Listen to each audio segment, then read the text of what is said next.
Depuis quelques années, nous avons pris l'habitude, après le repas et puis un peu de visite et de découverte, d'avoir un temps spirituel où nous voulons nous préparer davantage déjà à cette célébration. Nous avions pensé avec l'équipe de coordination diocésaine prendre ce temps autour du thème d'année et de nous aider à finalement prier davantage sur cette question de penser la maison commune, le respect de la création, notre participation à la création, puisque dans l'esprit même biblique, nous sommes co-créateurs avec Dieu le Père. Mais nous avons sollicité quelques intervenants qui se sont avérés indisponibles. Et l'idée a été de certains de mes collaborateurs de partir plutôt d'une session que les prêtres de la province ont vécue au mois de février.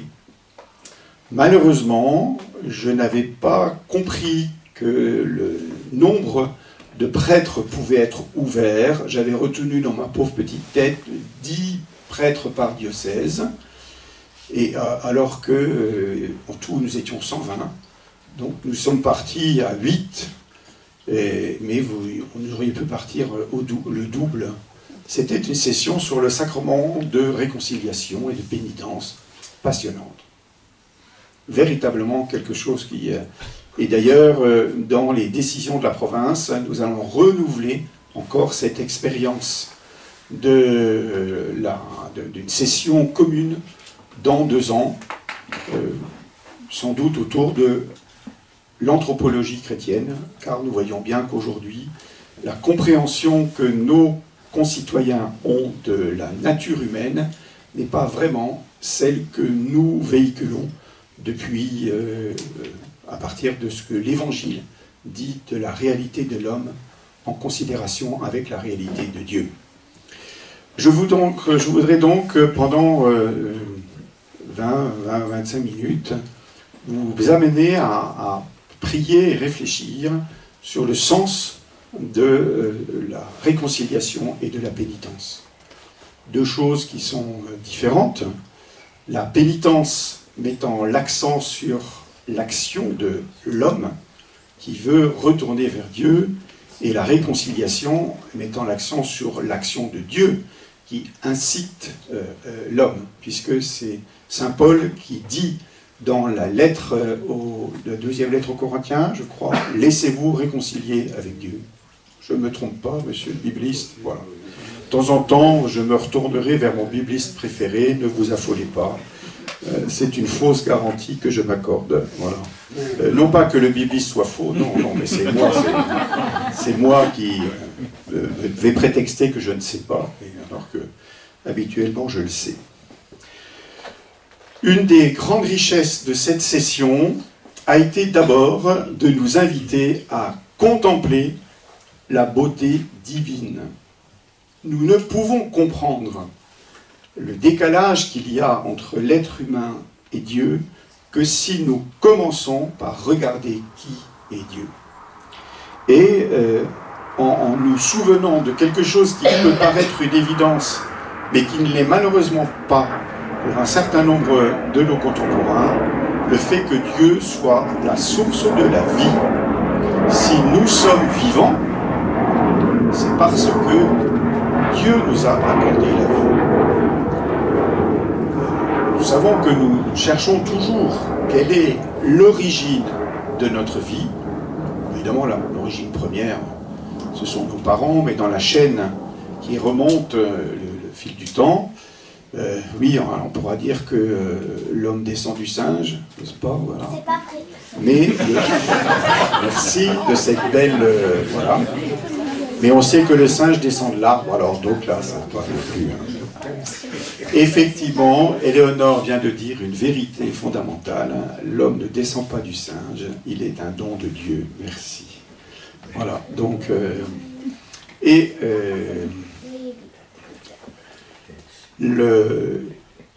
considérer l'auteur de la vie. Je crois que toute la Bible nous invite à nous retourner sans cesse vers l'auteur de la vie. Et c'est commencer d'ailleurs par entrer dans l'action de grâce. Même si, l'autre jour, je disais la messe à Saint-Ciergue, hein, et j'évoque justement le fait que la vie est un don de Dieu. Et il y a une personne qui me harponne à la sortie en me disant « Ah non, non, non, vous n'allez pas me dire que la vie est un don de Dieu, c'est pas possible. Une fille qui se fait violer, c'est pas un don de Dieu. » Alors, de fait, le viol en lui-même n'est pas un don de Dieu. Non. Mais la vie qui est. Voilà. Et c'est là où nous sommes invités à reconsidérer tous et à rendre grâce sans cesse pour le fait que Dieu nous a donné la vie. Et même il nous la donne en abondance et en surabondance, et c'est ce que nous allons célébrer dans quelques jours, puisqu'il nous redonne encore la vie en son Fils, mort et ressuscité des morts. Et nous avons été plongés par notre baptême dans la mort et la résurrection du Christ, et nous sommes appelés encore à vivre pleinement. En nous donnant ainsi la vie, nous ne sommes pas maîtres de celle-ci. C'est une tentation qui nous habite, que de vouloir être maître de notre existence. En étant à vouloir tout contrôler de notre existence, et nous voyons bien aussi avec toutes les questions qui se posent aujourd'hui sur le genre, alors, je ne voudrais pas être celui que je suis.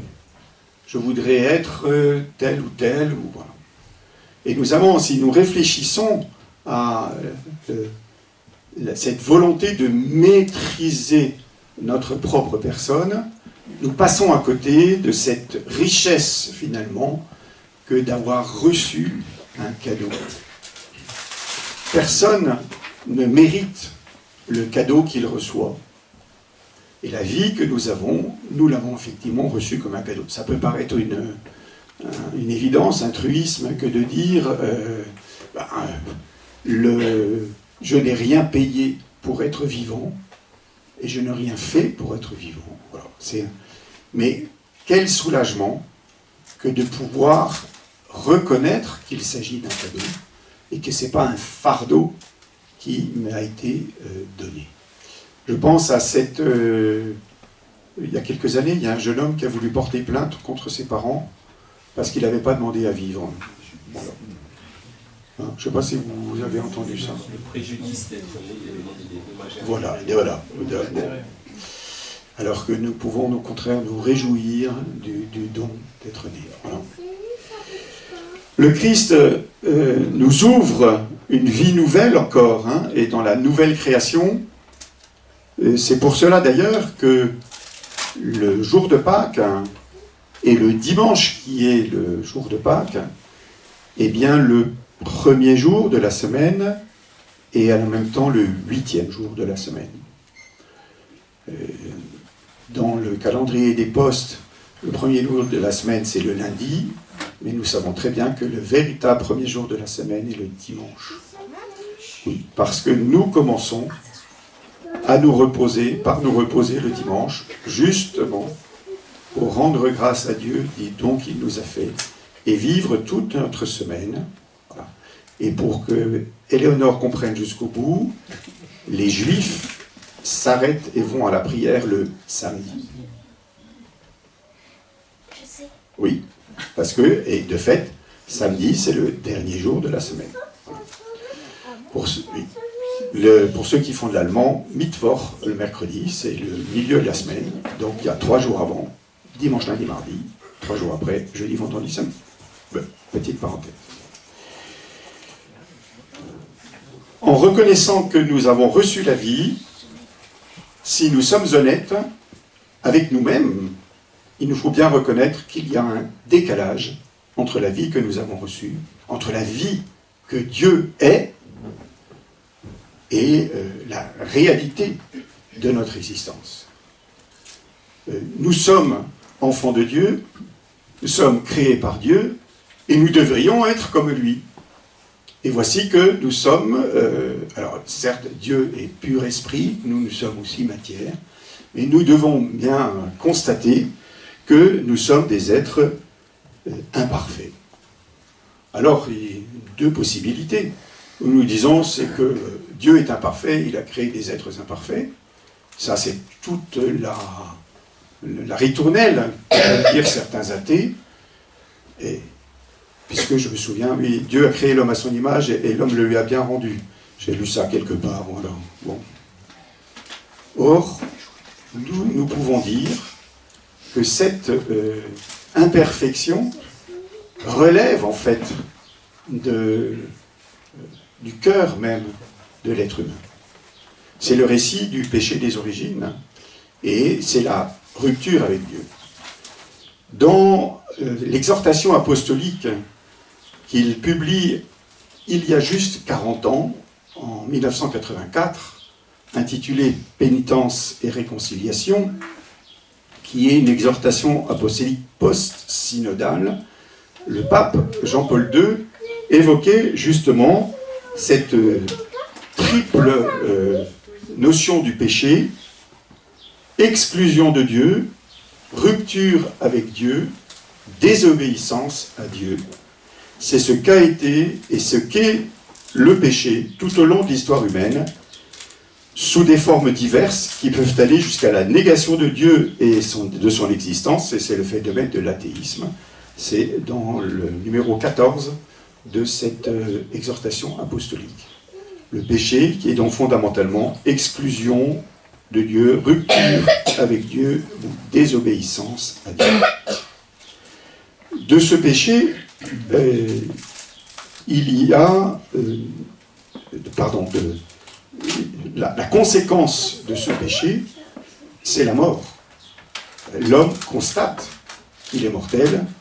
Je ne vais pas vous refaire ce que disait saint Augustin, mais comme il y a un patrologue par derrière, là, voilà.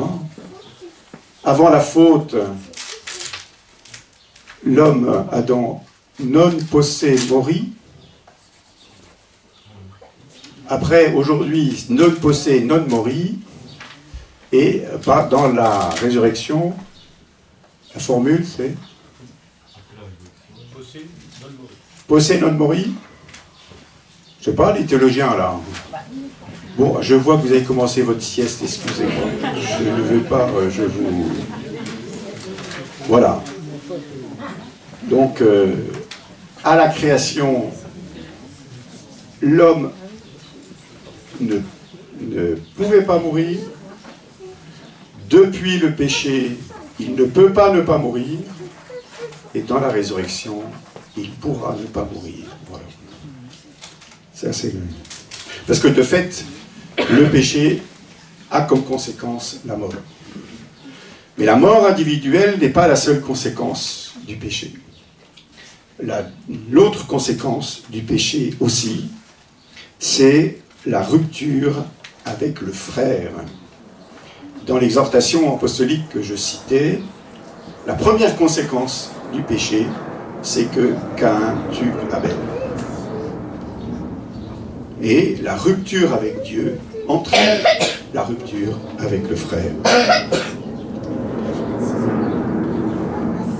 Le mystère du péché, continue le pape, comprend cette double blessure que le pécheur ouvre en lui-même et aussi dans ses rapports avec son prochain. C'est pourquoi on peut parler de péché personnel et social. Tout péché est personnel d'un certain point de vue, et d'un autre point de vue, tout péché est social, en ce que, et parce que, il a des conséquences sociales. Et de fait, la rupture avec Dieu a une incidence sur notre propre manière de considérer notre existence et sur la manière que nous avons de considérer l'existence de notre entourage.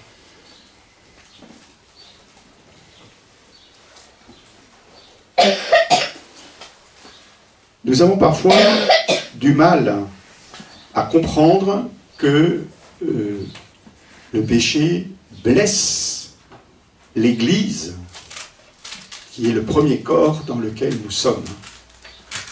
Et que l'œuvre de la réconciliation doit passer par l'Église, qui est le corps que nous formons, et qui est doté aussi des moyens de lutter contre cette blessure et contre le mal qu'est le péché. Et sachant que le Concile Vatican II nous le rappelle dans la Constitution Lumen Gentium, au chapitre au numéro 8, que l'Église est à la fois sainte et toujours à purifier. Sainte dans son ensemble, mais à purifier dans le péché de ses membres. Les membres sont pécheurs quand l'Église est sainte. Je me permets de tourner gentiment vers le Père Benoît Jourdain, avec lequel j'ai eu un petit échange théologique l'autre jour à ce sujet, et je le remercie. Nous faisons bien cette distinction, l'Église est sainte, mais nous-mêmes, nous sommes appelés à la sainteté, et nous ne sommes pas encore dans la plénitude de la sainteté. À propos, je suis toujours surpris, enfin j'en suis pas si surpris que ça, mais lorsque l'Église déclare tel ou tel personnage saint, elle ne déclare pas que cette personne était indemne de tout défaut, de toute défaillance, de toute... voilà. Mais elle reconnaît que, à travers la vie de cette personne, eh bien, l'amour de Dieu a pu transparaître et produire ses fruits. Mais aujourd'hui, la presse, dès qu'on dit, par exemple, le pape Jean-Paul II est saint, « Oh, mais c'est pas possible, parce qu'il a fait ceci ou il a dit cela, et voilà. » Oui, mais... notre humanité est fragile et pécheresse, mais Dieu agit à travers notre humanité bien plus que nous ne pouvons l'espérer. Voilà. Au-delà de ce que nous pouvons même percevoir. Hein.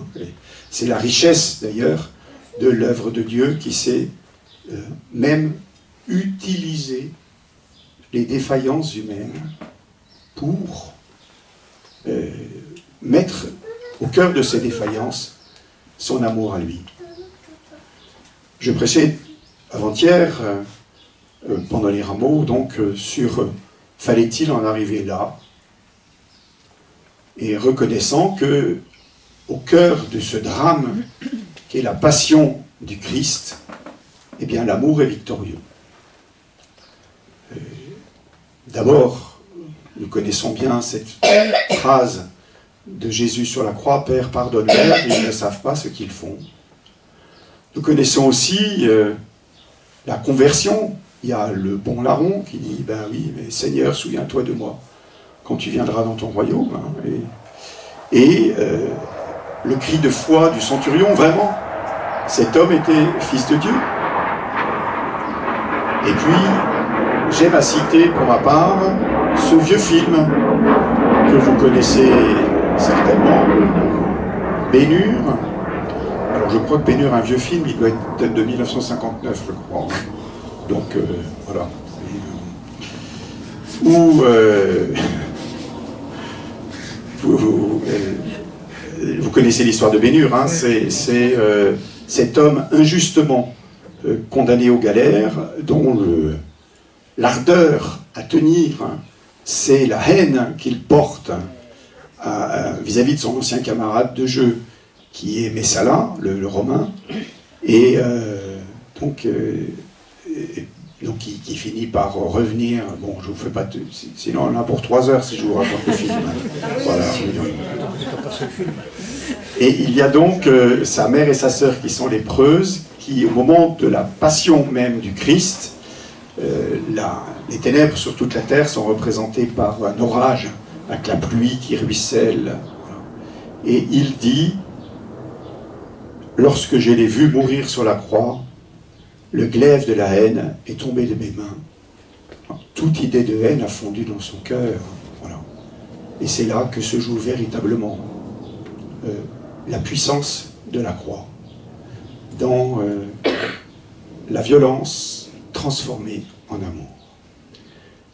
le philosophe Jean-Luc Marillon donne une autre image qui dit que le Christ a encaissé le mal comme on encaisse un faux billet.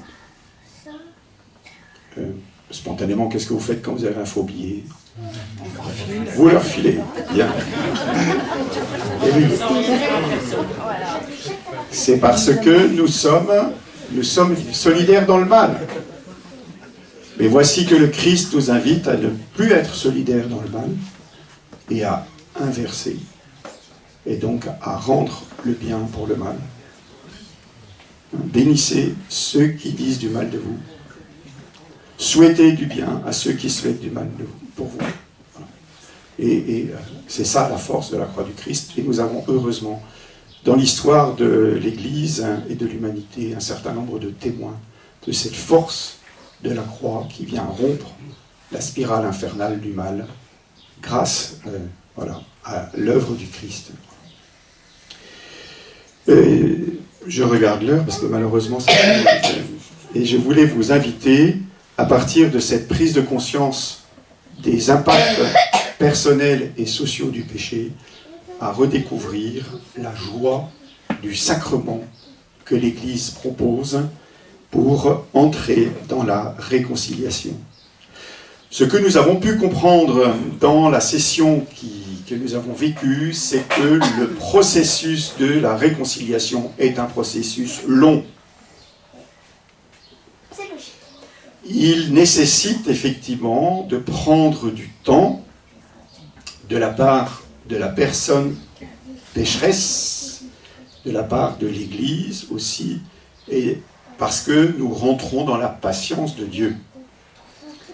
Et 1000 ans sont comme un jour et un jour comme 1000 ans, hein, le psaume encore, mais nous savons très bien aussi, là peut-être que le poids des sciences de la psychologie nous permet de comprendre aussi que s'il peut y avoir des conversions radicales et rapides, il y a aussi très souvent plutôt une lente maturation.